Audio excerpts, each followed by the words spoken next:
Okay, so now we are going to solve the question number 6. We are going to factorize the first part of a question number 6, which is 27 plus 8x cube. So in solution, we will find the factors of this polynomial or algebraic expression. We will write the given algebraic expression as it is,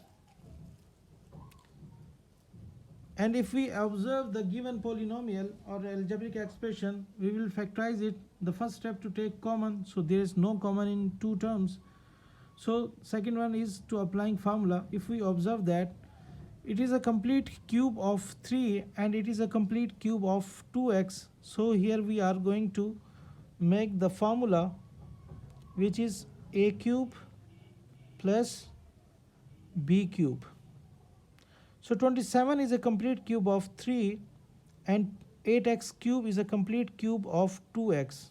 So here we have the formula a cube plus b cube. Now we are going to expand this formula, which is a plus b into a square minus ab plus b square. So we have the value of a, which is 3, and value of b, which is 2x. Here we put the value is a place of a, so we put the value of a, which is 3, and it is the place of b, which value is 2x, so we'll put here 2x, and here is the value of a, which is 3, and put the value of b, which is 2x.